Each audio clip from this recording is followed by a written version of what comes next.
Hi, welcome to Kim's Art Show. This is episode 10, and it kind of feels surreal that we're at episode 10.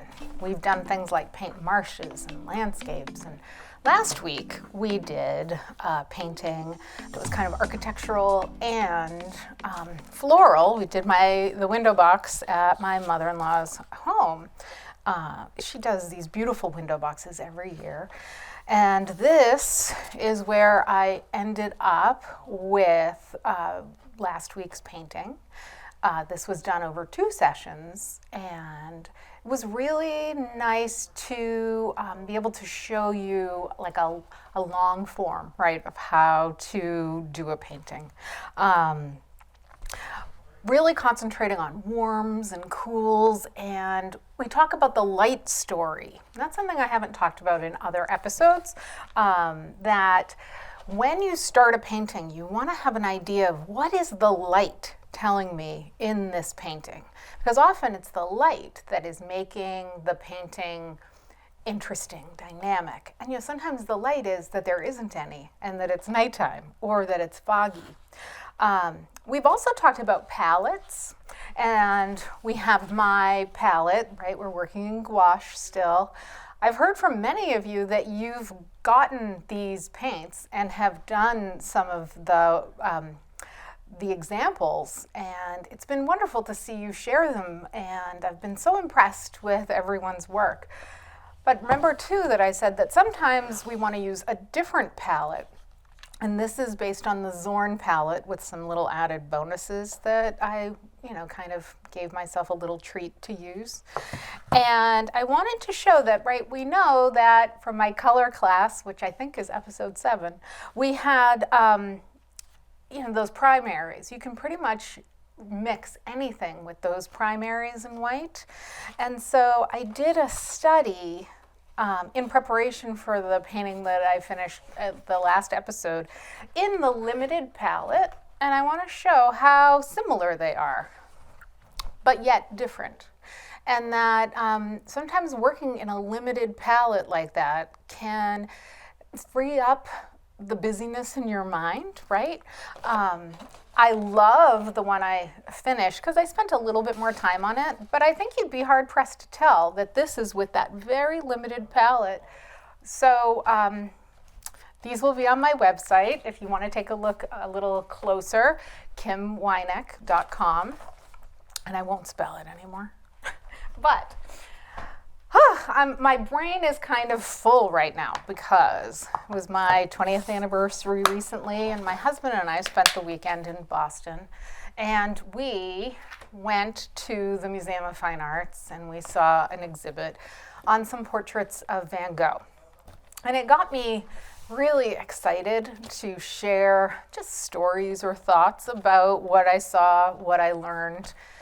And, when I was in art school at Mass Art, it was walking distance to the museum, and I would ask a professor a question about how do you communicate X, Y, Z in a painting. And often they would say, go to the museum and find either very specific examples or go and explore on your own and see. And so every time I'm in the museum, I'm very focused. And so now that I have this show, everything was inspirational and exciting. And this time, it made me very cognizant of something I've been talking about in prior episodes, which is you don't have to say everything. And a particular comment from Lisa online was about saying what is important with as few marks as is necessary. And when I think about that, I think about like postmodern work, and it's the Pontevin School. And my friend gave me this book in French I think it's from like the Musée d'Orsay, and it's on the Pontevin School. I was lucky enough to study in Pontevin. It was life-changing. So of course I'm going to have a very special place for those painters, and many of them, like Gauguin. And so this is glary. I don't know if you're going to be able to see it okay, but this is Pontevin, where I studied. And I'm so happy to have these wonderful memories of just one summer, but it was enough to change me forever. Here's a Paul Gauguin painting. And it's of Pontevin, and I'll tell you, this is not what Pontevin looks like. It doesn't have these kinds of intense colors, and yet that's very identifiable to me as Pontevin. And another very Pontevin, yet these colors are not quite accurate. These two are lesser known painters from the Pontevin school. Cerisier over here, and Bernard over here. Cerisier is the one responsible for giving the Pontevin school their painting. He was painting one day with Gauguin and others in the Bois d'Amour, which is just the forest, but it's the woods of love. And very overwhelmed with nature, as many artists feel when we're painting. It's like you get so overwhelmed with everything that you see. And so as they were painting, Gauguin said to Cerisier, what do you see there? And he said, like a color note. And so he said, well, just paint that color note. This painting is the water and the trees in fall and the reflection. And so this painting is the talisman, and it is the painting that defined their movement. And so today, not to give myself airs, right? But this is what I'm channeling in what I want to paint. I don't want to say every little thing. I want to communicate a feeling, much like Cerisier under Gauguin's advice. And so I am going to paint this scene from Provincetown. It is a nocturne, right? So when I'm saying you're going to think about the light story, the light story is that it is nighttime. And that creates really interesting colors and very interesting contrasts. So I have the reference up here, and then I also have a value study just in black and white so that I can have a sense of what are the colors if I pretended I was a photocopy machine. And then I usually have my value study up here, but because I'm working in this more vertical format, I have it down here today. It's something that I always keep in my field of vision to keep track of. So this is a little intimidating for me, but that's where we learn. And I know, because I've already spoken so much, that this is going to take a couple of episodes, and it's very dark. With some beautiful color notes. So we'll see what happens. Again, just my gouache palette. And as a warm-up at home to make sure that it's something that I could do, I did do this small study. And this study took a while, so we'll see how far we get. It is helpful for me sometimes to think about the colors and formulations that I'm going to use. And then I also did a really rudimentary drawing of this. And what I wanted to talk about too is if I took a pencil and I kind of scribbled in my darks, there are so many and they connect, right, into giant shapes. And that's something design-wise to keep in mind. There was something else. Oh, well, I'll remember. So a big flat brush. Oh, I did remember. There's an artist that when I left art school, I had some friends that I would go to art shows with all the time. And we live in a great area for art, and in the summer we would go to the Outer Cape. God, it was wonderful, some of my best memories. after art school and before I got married and my life really changed. But there was an artist whose work I loved seeing, and it's Charles Sovek, Sovek. Give him a Google and you'll kind of see the painting style that I love. Like it's this, but more confident, more pure color, and some like really dynamic dots and marks. I would have printed some out or shown some, but I've already done a lot of show and tell, and right, we just want to get painting. So, Charles Sovek, give him a look. Okay, so, no time like the present, and in we go. So, like I said, there are some big shapes that are dark. I'm using that Prussian blue, and it's pretty wet. When I'm a little more confident, I might use thicker paint, but to kind of get going, I'm starting pretty wet so that it flows, and hopefully it'll dry a little quicker, and that will let me do some layers, build some layers. I usually talk about how I don't want you to use black because it can be like a cavernous space. However, it's a great way to start when I was talking about how we're connecting the shapes. Like simplify, kind of pretend that we're just doing a black and white. All right, so here I am. And so I've said before too that we are doing things concurrently.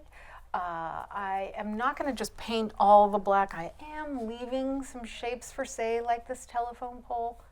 Do we still call them that? Are they utility poles now?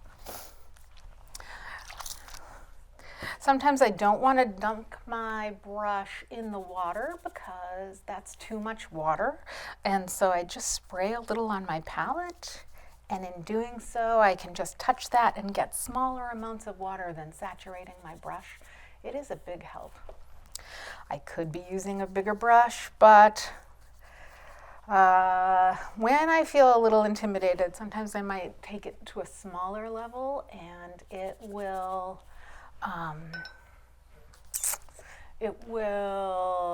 give me a little more control, right? In a bigger brush, I might not have that control.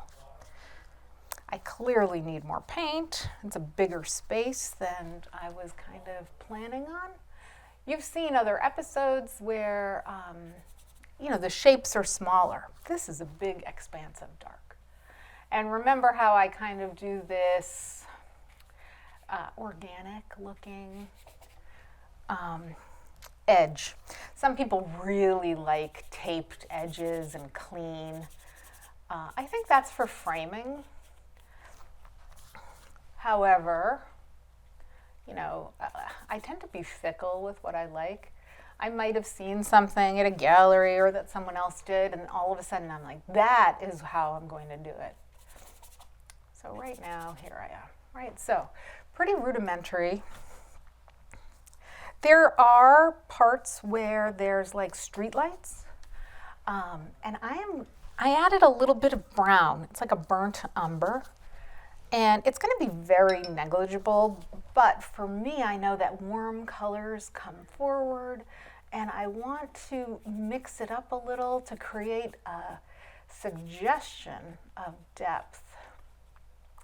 Often, when people paint straight lines, right, they'll use like a round brush, and they will try to, like make a line, where if you have a flat brush like this, it's so much easier to make a straight line by using your brush at an angle. I've also been experimenting at home, but I didn't want to show here because I'm not proficient at it yet. But it's, like you can have pieces of, like some people use old credit cards or gift cards or squeegees, right? Or like paint scrapers, and they might put that there and use it as a straight edge. What a great tool. I anticipate I'll be showing that in a future episode. But like I said, I just wanted to have a little more experience with it before I was demonstrating with it. Right, so already hopefully you can have a sense of this might be architecture at night. And I'm going to fill in what I believe, which is, oh yes, Kim.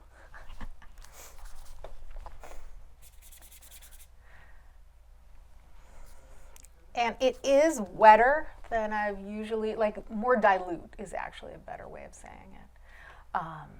Usually I am using gouache, excuse me, in much more of a, like a thicker, painterly way. All right. So I love what's happening.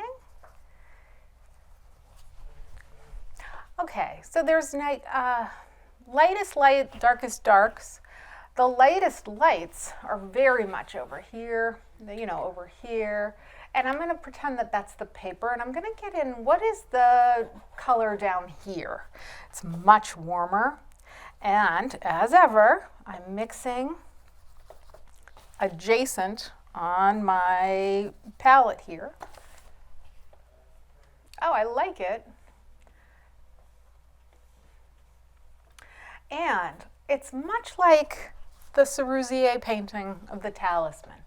What do you see? What is the color note? Well, it's this warm color that streaks across.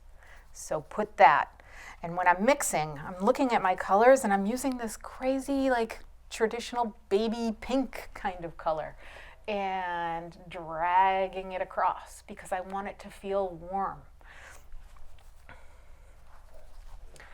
Stepping back, giving myself a minute to take it in and cognizantly being aware, like, what do I want to get next? I think I want to claim, what is this? And I love saying, like, I'm claiming it. I'm just picking, what is that color going to be? So it's a gray. It's a bad inkjet printout. But remember, I like when the references are kind of leaving a bunch up to you. So I'm going to mix a gray. And so on my palette, I have kind of this blue-gray sky color. And the complement of blue, I got a little spacey for a second, is orange. And so I am mixing something there. And it's very warm. And if I look at that, it leans towards something cool. So I'm adding a light blue into the mixture that I had. And now is the value correct? And I think it is, right? The value is the lightness or darkness of the color. Let's see.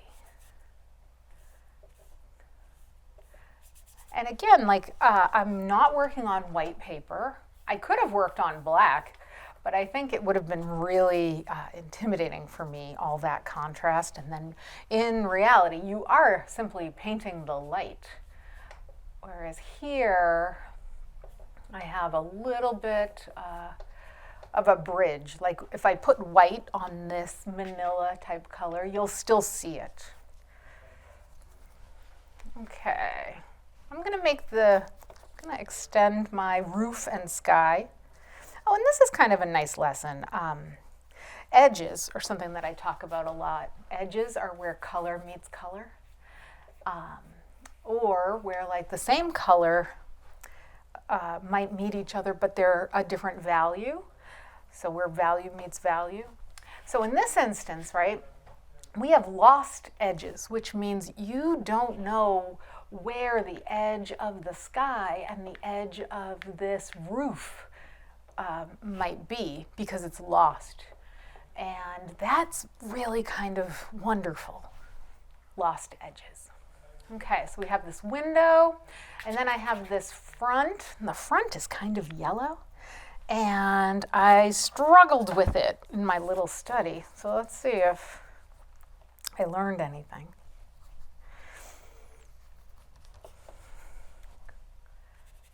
Okay, so it looks really green, and I don't want a green yellow, so I just added a cad yellow light to it. Right, and there are windows and a hydrant and whatever. Again, I am just putting in the color, the feeling, what I see. And I like it. There's the Eve too. But you don't want to think like that. Here I am thinking like that, right? It's, you want to think just shape and color. All right. Stepping back, we're getting there. Now, if I'm saying I'm going to work like I work top to bottom or across, let's try to be logical. And in doing that, it takes some of the specialness or the intimidation out of it. So let's figure out, what color is this trim? And so it's this, but much lighter. And it's darker than the surface of the paper. So I'm going to play with it right here on my palette. And I have a color. And I'm going to say that that's right. Everything can be adjusted. And that's where I'm going to land for now. And I took that color and I mixed it with this one to come up with this. And this might be a little too light, but I'll figure that out as I refine. So basically cover the surface, and then go back and refine. You can imagine how fast, if you're doing a show and painting and talking, like I have so many stories, like, oh, I should tell that. And then I do something and then I forget. So hopefully you can follow along, because I don't want to be confusing. That would be the worst. Okay. So the trim is like a little this, but a little darker. And there are black shutters, but they're not as contrasty as if I were to paint black.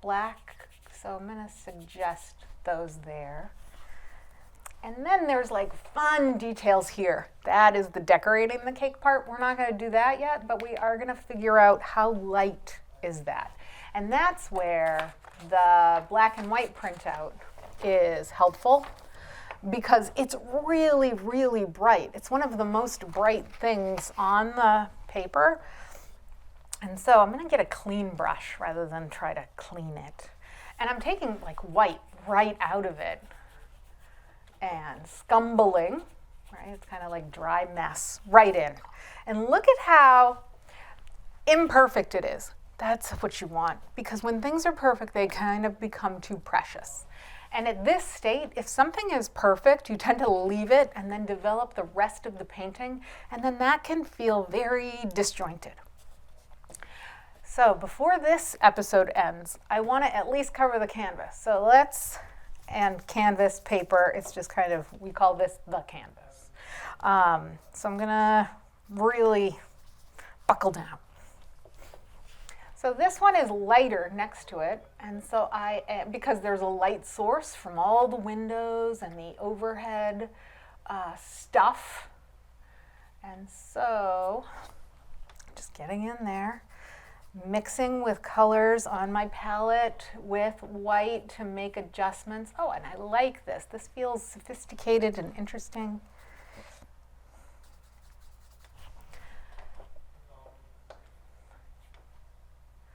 Okay, and it's kind of dark, interesting green, weird over here. You like that description? Dark, interesting, weird green. And so I am mixing a dark, interesting, weird green. It's kind of like, let's see, here. Sort of. Okay, so now is kind of this exciting star of the show. And it's a blue building. Dang, right? Exciting. So I'm going to get my brush nice and clean, and I'm going to figure out what blue. So I have a cerulean that kind of looks like a sky blue, and then I have like ultramarine, and I'm mixing them together because I want to. And let's see. So this is here, and this is a telephone pole, utility pole. Fun. I might lighten it up. I might keep it like that. And, right, everything in relation. So it's like if the first building ends here and the second one there, I'm going to have the blue. That feels right. And no one knows this. So I'll figure out, like, is this line connecting here wrong? I don't know yet. But it's a good start, right? And again, claiming.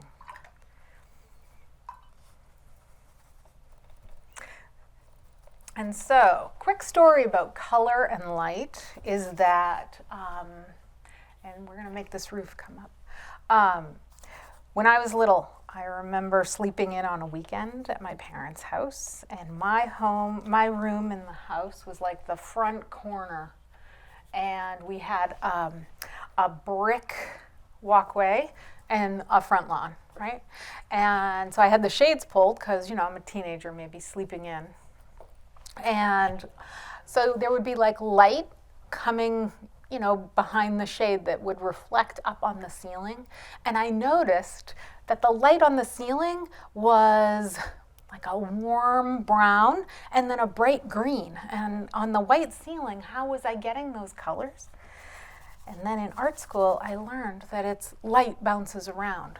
So the sun was hitting the front, our lawn and our brick walk. And it was bouncing into the window. And because the shade was there, it was directed at the ceiling. Like, how cool is that? And so, like, here, we have light bouncing, hitting around, being influenced by everything around it. So that's fascinating, right? Okay. I've got a bunch of neutrals, and I have no clarity on what any of this is because it's nighttime and distant. And so I am basically just playing around with light and dark.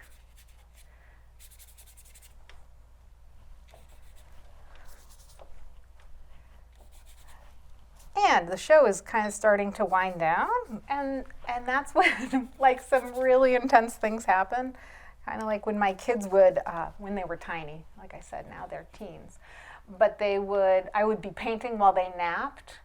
And I always found myself like, oh, I think I heard them stir. And in that last 3 minutes, I would get so much painting done. Okay. So, a very early start, but I like where we are.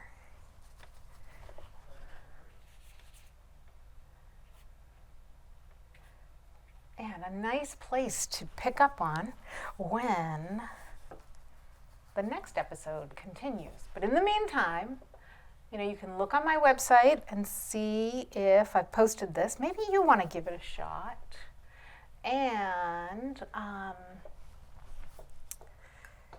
do look up Charles Sauvac and the Pontevin School of Painters, The Talisman by Cerisier. All right, so it is kind of a mess, but of course it is, right? It's the yuck period. Okay, so here's some light. There's some light over here, some light over there. Right, you can really have a sense of depth and that, right? And I've almost covered the canvas. And talk about a teaser. This is a nice episode to make you tune in next time. You can't blame me.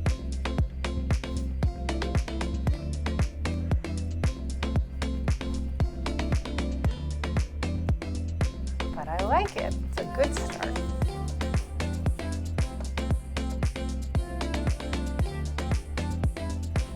And thanks for tuning in.